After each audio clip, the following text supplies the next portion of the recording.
Adriana Branem, que nos tiene un panorama general de una preocupación mundial, que es el ascenso al poder del Talibán, la salida del gobierno afgano, la postura de los Estados Unidos y para el caso del mundo, porque es un problema que tiene muchas aristas.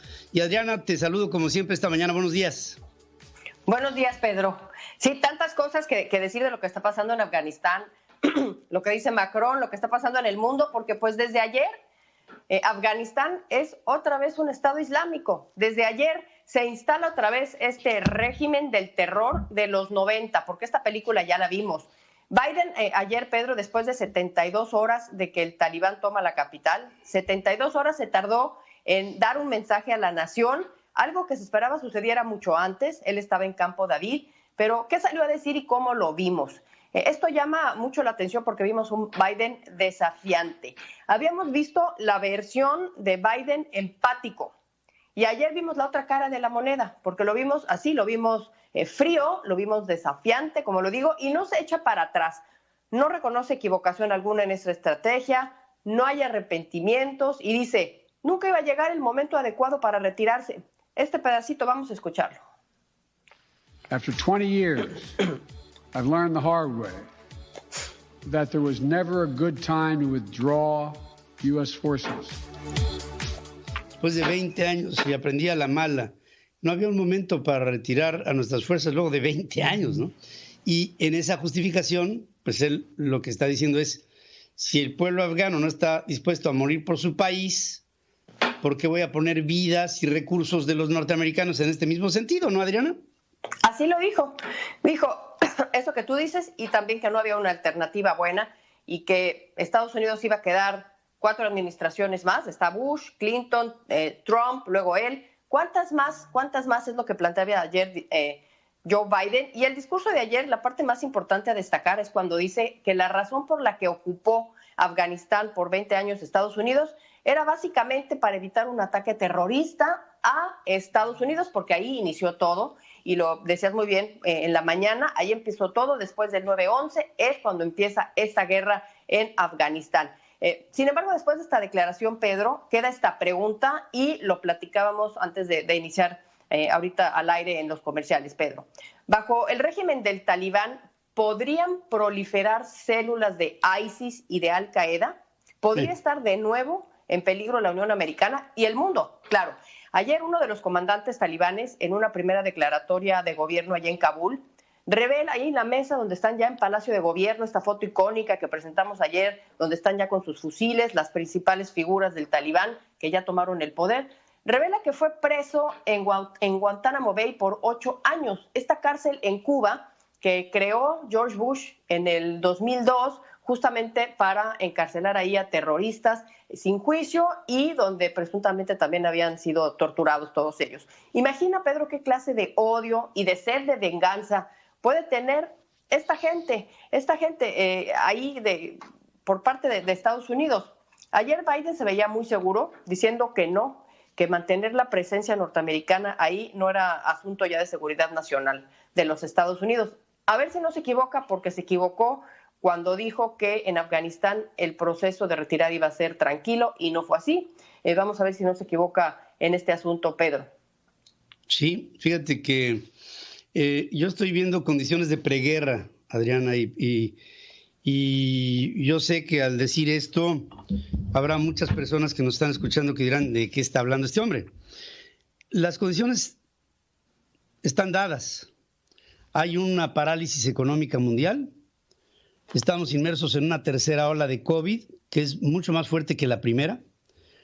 Vuelve a haber medidas restrictivas en producción, en consumo, en ingreso, en empleo, en generación de nueva actividad económica. Y viene este conflicto en el que resurge un gobierno de terrorismo instalado con el Talibán en Afganistán. La salida de un gobierno vergonzante, como es el caso del gobierno de Afganistán, que sale su presidente del país con convoyes llenos de dinero en efectivo, cual Bill Babigeo, y un presidente de los Estados Unidos que dice no más Vietnams, no más conflictos prolongados, no más sacrificio, pero de todas maneras el hueco ahí se queda. Y este hueco empodera al terrorismo y puede ser, como decía Macron en su alocución, puede convertirse otra vez Kabul en la célula del terrorismo internacional que esperamos que con este empoderamiento no volvamos a empezar a ver una cadena de atentados terroristas en diferentes partes del mundo. Es así de grave porque esto ya implica una situación multipolar, Adriana.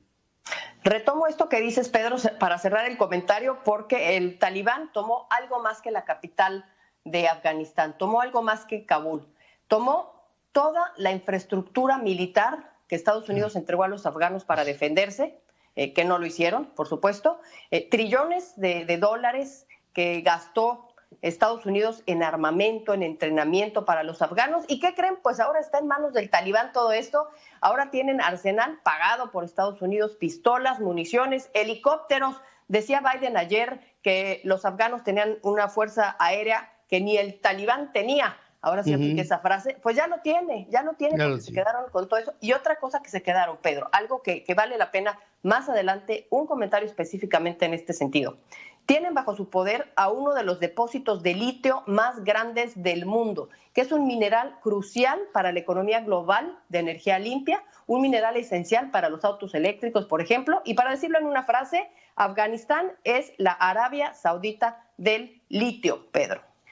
Sí, y hacia el futuro, esta es una condición estratégica. Ahora, obviamente, fíjate, otro que hace el llamado es Antonio Guterres, el secretario general de la Organización de las Naciones Unidas.